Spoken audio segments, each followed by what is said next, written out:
Hola, ¿qué tal, bonitos? Vamos a empezar el tema de Nietzsche.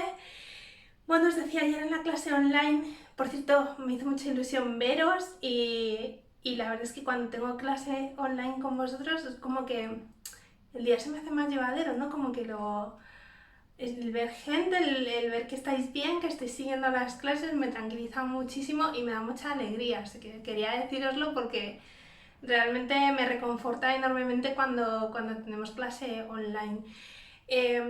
Os decía entonces ayer que siento mucho y de nuevo os lo digo, haber tardado tanto en grabaros a Nietzsche, que sé que ya, como sois así, tan estupendos, veis, estáis al día y necesitáis un poquito más de movimiento, pero es que así, como esto está siendo así, ¿no? Estoy abrumada con las correcciones y con todo, pues hasta hoy no me he podido poner, pero espero entre hoy, lunes, martes, teneros a Nietzsche grabado para que lo podamos ya preparar para el examen.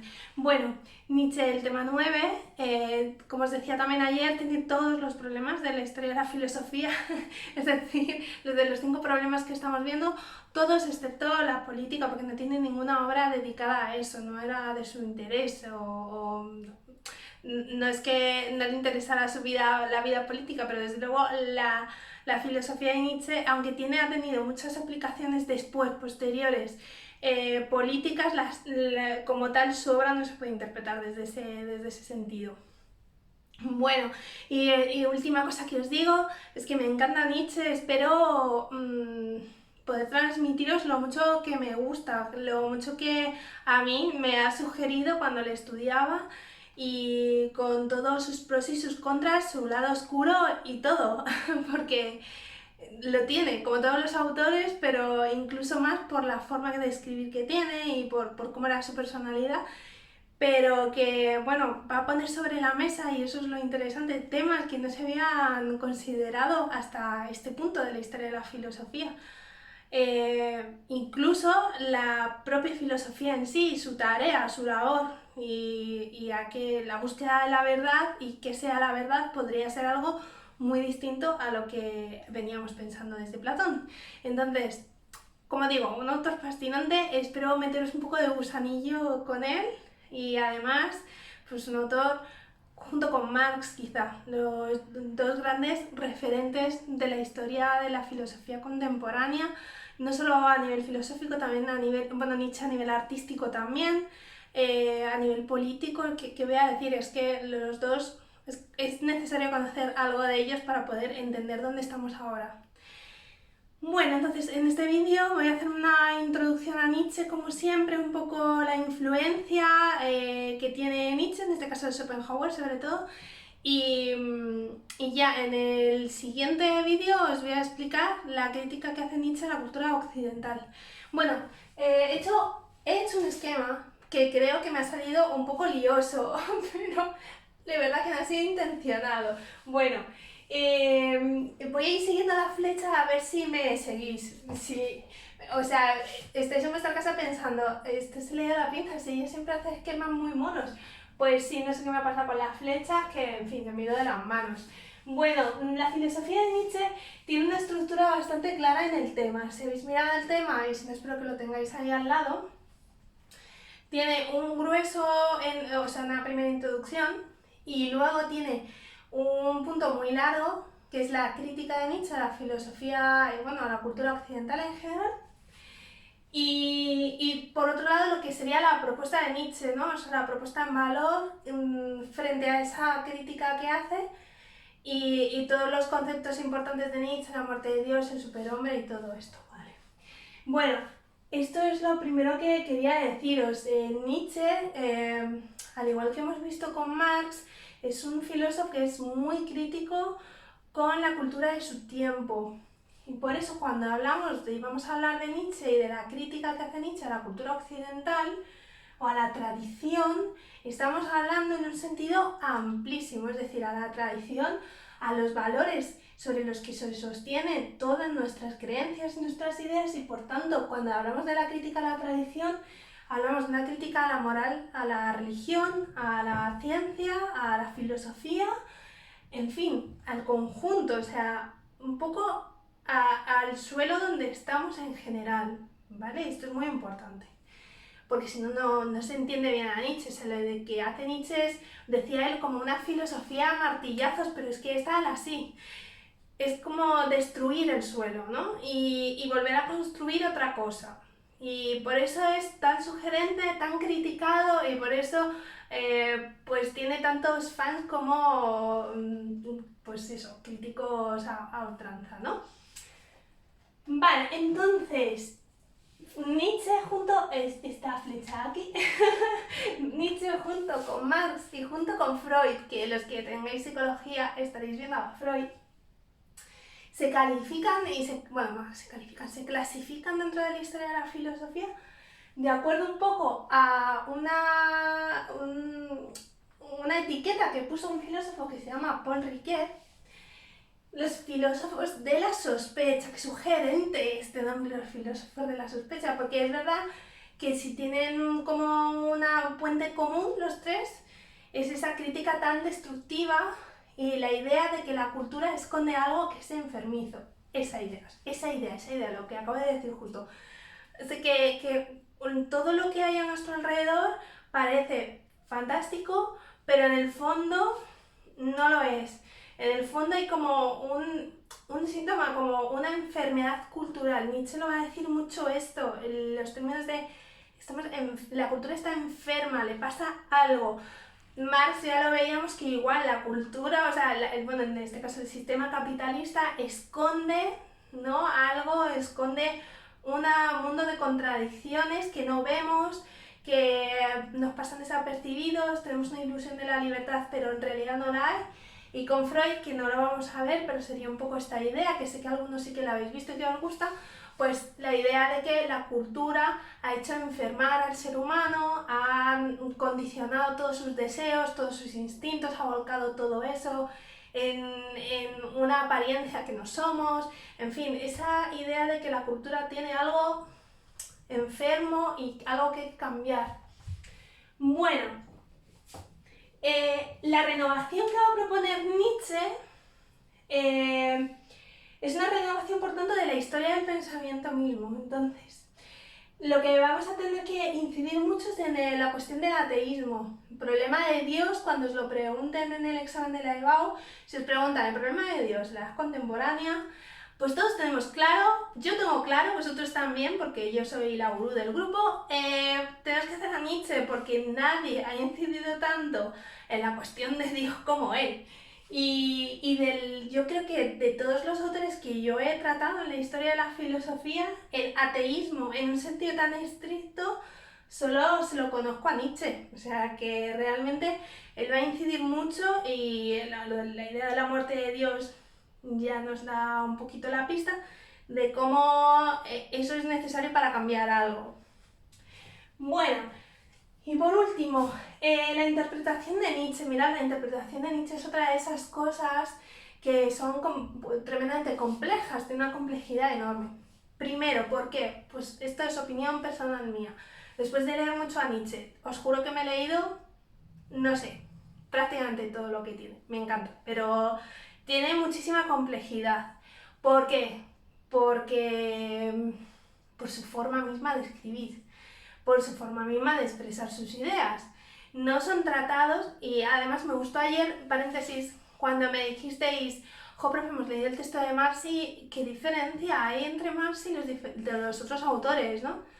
Pues es perfecto que os hayáis dado cuenta, o sea, me dice mucho de vosotros que efectivamente sepáis evaluar la diferencia tan grande que hay entre leer a Marx y ya veréis, entre leer a Nietzsche y leer a los demás autores, es brutal. Bueno, pues es esta forma de escribir de Nietzsche, de Marx. En el caso de Marx, pues tan crítica, tan violenta algunas veces incluso, ¿no? Que veíamos ayer cómo se mete con la tradición, con Hegel, con los otros filósofos, como si nadie hubiera sabido nada, hasta él, ¿no? Un poco este espíritu de combatiente, pues Nietzsche tiene ese mismo espíritu combativo, pero además hay que sumarle que no ordena ni mucho menos las ideas como las ordena Marx, o sea que Nietzsche es un librepensador, pero además pues muy vanguardista en cómo expresa sus ideas. Hay algunos libros, algunas obras, como Así habló Zaratustra, que es tan puramente metafórico absolutamente todo, que claro, eso da múltiples interpretaciones. Claro, no es como cuando Kant dice, mira, la analítica trascendental, esto y esto, y luego te puede gustar o no te puede gustar. Puedes estar a favor, puedes estar en contra, pero vamos, que está bastante claro lo que dice Kant, con sus frases de 20 líneas, pero bastante claro. Pero no nos pasa lo mismo con Nietzsche, y entonces esa dificultad hace que haya habido muchísimas interpretaciones. Segunda dificultad, porque esas interpretaciones posteriores mismas han hecho que muchísimas personas vean a Nietzsche de una forma muy negativa. Y aquí voy a contaros algo que igual ya sabéis, y es que, pues tristemente, pero la obra de Nietzsche sirvió un poco como ideología del nazismo. Y diréis, ostras, vaya tela, y eso, bueno, esto siempre me gusta contarlo en clase porque es verdad que hay elementos en la obra de Nietzsche y el tono que utiliza Nietzsche, pues eso, muy beligerante, etcétera, pero sobre todo porque en los últimos años de vida de Nietzsche ya estaba bastante enfermo, escribe, bueno, deja escrito diarios, ya no les da ni forma ni nada, no le da tiempo, e iba a escribir una obra que para él era como muy importante, o sea, que él tenía en la cabeza que iba a escribir, vamos, iba a ser como su obra, otra de sus obras cúlmenes, que era La voluntad de poder. Bueno, La voluntad de poder pues se quedó ahí porque Nietzsche ya enferma y es ingresada en un sanatorio mental, y ya desde entonces no habla, no escribe, en fin, tiene un colapso y ya al año muere. Bueno, pues estas notas, las hereda su hermana. Y su hermana lo que hace es editar, porque Nietzsche era muy famoso y daba dinero, editar esos cuadernos, y no solo editarlos tal y como estaban, sino dar su propia interpretación y reescribir la obra. Y la hermana de Nietzsche sí que era una clara partidaria después de la ideología nazi y del nacionalismo alemán, pero esto no es complejo, pero no es ni mucho menos la idea que tenía Nietzsche de la obra, ni realmente lo que se puede sacar de los aforismos tal y como los dejó Nietzsche escritos. Pero que sepáis, ¿no?, que eso fue así, porque muchos os lo van a decir, ¡ay, Nietzsche es el nazi este! No, Nietzsche no era nazi, pero es verdad que cierta interpretación de Nietzsche pues sirvió un poco como excusa, y ese libro editado por la hermana de Nietzsche pues sirvió un poco de ideología para la ideología nazi, y sobre todo porque hablaban ahí de la voluntad de poder como una voluntad de dominio sobre los demás, y del pueblo alemán como encarnando esa voluntad de poder por encima de los otros. Pero es que de esto de verdad no se puede sacar fácilmente de la filosofía de Nietzsche, que por otra parte siempre ha estado muy alejada ideológicamente para él de cualquier nacionalismo, de cualquier sentimiento nacionalista. Pero bueno, esto fue así. Por eso yo, la interpretación que doy siempre de Nietzsche es la interpretación que hace Deleuze, Gilles Deleuze, que es un autor contemporáneo. Murió hace poco. Y bueno, para mí Deleuze pues, es un autor también muy fascinante. Él tiene su propia filosofía después, pero es muy nietzscheano. Y entonces él es el primero que edita La voluntad de poder tal y como lo dejó Nietzsche, es decir, sin tocar nada.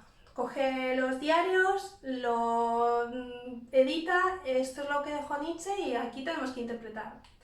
Él tiene una obra que se llama Nietzsche y la filosofía, que esta obra es la que yo uso para explicar a Nietzsche, para explicar el concepto de la voluntad de poder, del eterno retorno y de todo, porque creo que es de lo más acertado y tremendamente respetuoso con la obra en sí, ¿no?, sin sobredimensionar ni tergiversar ciertos aspectos de la obra de Nietzsche. Entonces, sé que a algunos os gusta bastante Nietzsche y tal. Si algunos tienen interés en estudiarse luego a Nietzsche, o en estudiar algún estudio sobre Nietzsche, pues os recomendaría el de Nietzsche y la filosofía, se entiende muy muy bien. Obras de Nietzsche que son importantes, bueno, mirad, Nietzsche escribió muchísimo.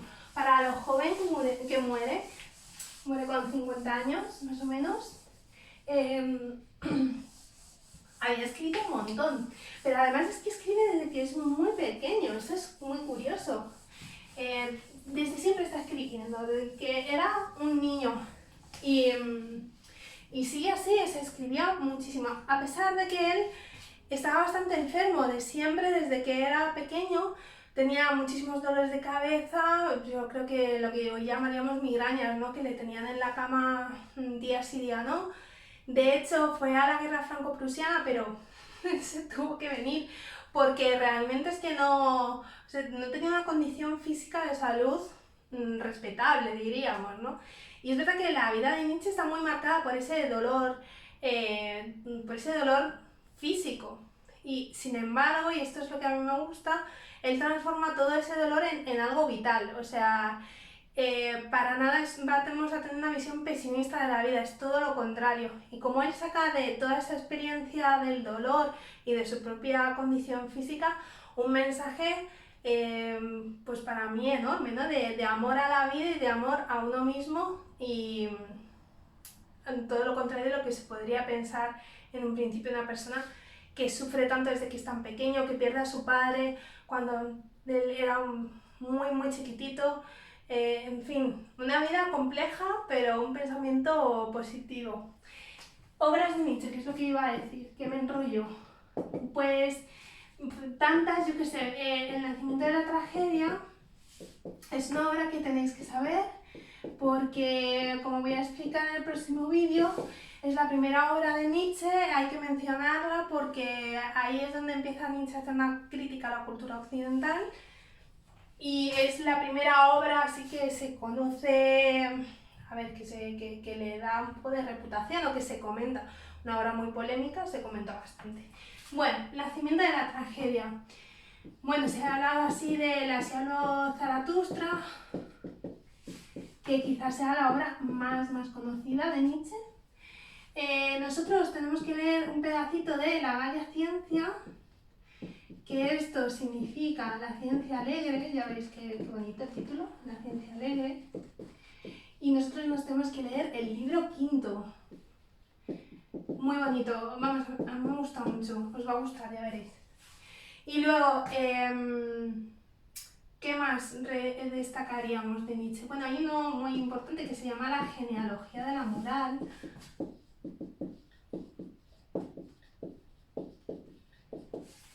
Este también nos lo tenemos que conocer, muy importante. Sobre verdad y mentira en sentido extramoral.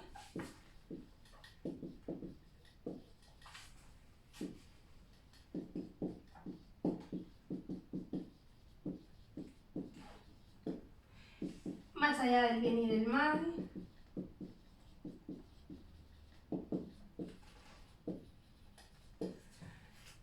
Y bueno, yo creo que con esas, al menos estas que sepáis, sí que nombrarlas y de qué van, que lo iremos viendo cuando veamos el tema, y que sepáis que esta es la que nos toca leer, este es el texto que tenemos, ¿vale?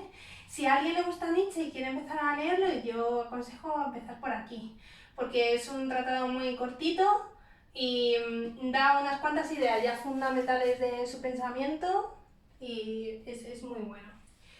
Y luego el libro de la voluntad de poder no se puede decir que sea una obra de Nietzsche como tal, porque ya os digo que son cuadernos sin más. Bueno, influencia que tiene Nietzsche, ¿dónde dejo así? Bueno, la gran influencia de Nietzsche es un filósofo que se llama Arthur Schopenhauer, sobre todo.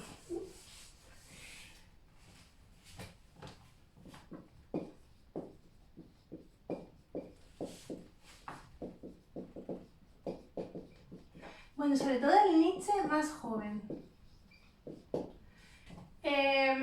Aunque le coge unas cuantas ideas, luego no las abandona todas, pero por la influencia de Nietzsche, como os decía, es este señor.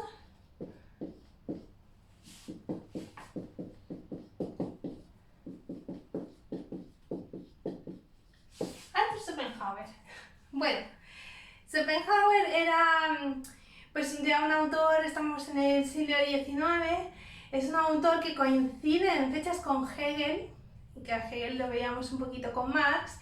Curiosamente es como totalmente lo contrario a Hegel. Si Hegel es la racionalidad encarnada, pues Schopenhauer es la irracionalidad encarnada. O sea, es que es totalmente lo contrario. Debía de ser gracioso verles a los dos en ese tiempo, porque eran como mensajes que estaban uno en las antípodas del otro. Y además, tenía muchísima rivalidad. Sin embargo, Hegel sí que era un autor con mucho reconocimiento académico, mientras que Schopenhauer no. Y eso es una cosa que a Schopenhauer siempre bueno, lógicamente le afectó bastante. Tiene un libro que se llama El mundo como voluntad y representación.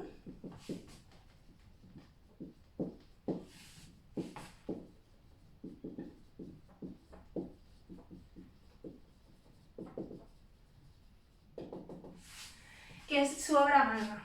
De hecho, luego tiene muchos trataditos chiquititos, pero realmente la obra grande de Schopenhauer es esta. Él lo supo desde que la escribió.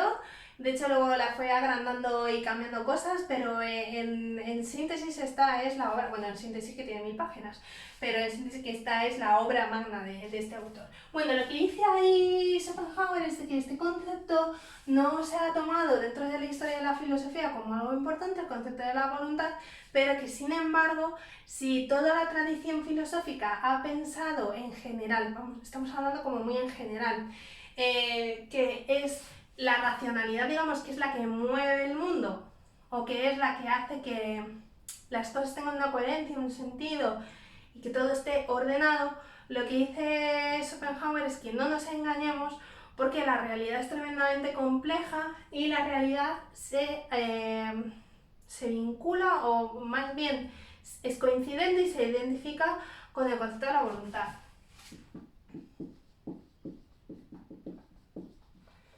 Ahora, la realidad, por tanto, la voluntad, no responde a una estructura racional, sino todo lo contrario. Porque la voluntad realmente es una capacidad que incorpora el azar. O sea, cuando nosotros decimos, por ejemplo, esto es el voluntarismo divino. Dios hizo todo a voluntad, no por razón, sino a voluntad. O sea, como le dio la gana. ¿Me entendéis? O sea, que pues como él quiso y punto. Bueno, pues Schopenhauer tiene un poco esta idea. Es la voluntad la que rige el mundo y por tanto el mundo no responde a algo ordenado y racional, sino todo lo contrario. El mundo es caótico, es irracional y buscarle muchísimo más sentido después de eso no tiene. ¿Vale? Esta es la idea.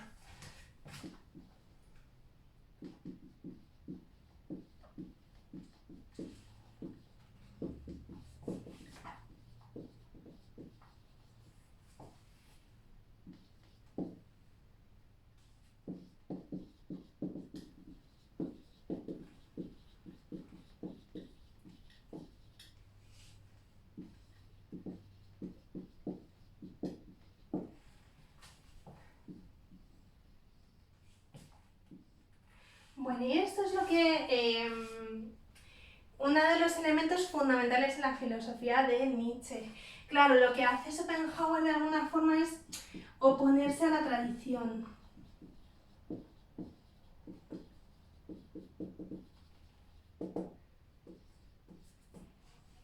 El mundo es azaroso, el mundo es irracional, no le puedes buscar un sentido mucho más allá. Entonces la realidad para Schopenhauer es puro devenir. Y esto nos suena de un filósofo anterior que hemos visto, que vimos ahí cuando veíamos los presocráticos, que es Heráclito. Heráclito de Éfeso es uno de los primeros autores, luego muy olvidados en la historia, pero muy retomado en la edad contemporánea, curiosamente, que afirma que la realidad es continuo devenir. Es decir, esta frase tan famosa de Heráclito de no te puedes bañar 2 veces en el mismo río porque todo está siempre cambiando y todo suma y sigue y cambia. Pues esta idea es la misma que tiene Schopenhauer y esta idea es la misma que tiene Nietzsche. ¿Vale? O sea que Nietzsche es totalmente heredero. Nietzsche igual. ¿Vale? Ahora, lo que incorpora, eso sí, Schopenhauer es que frente a Nietzsche, que os decía, es un autor vital, es un autor optimista, etcétera, pues Schopenhauer es todo lo contrario, es un autor muy pesimista, tremendamente pesimista. De hecho, cuando lo lees, te dan ganas de abrir la ventana y tirarte. Es un poco esta idea, pero es verdad. Aparte de que era un misógino increíble. O sea, yo tengo varios trataditos de estos que os decía antes de... Bueno, tiene uno que se llama El arte de conocerse a uno mismo. Otro es El arte de insultar. Es que era muy irreverente este filósofo. Pero sobre todo era tremendamente pesimista. Ahí me acuerdo de un aforismo de estos de... Está en el arte de conocerse a uno mismo. Que no es ni siquiera el arte de insultar, pero bueno,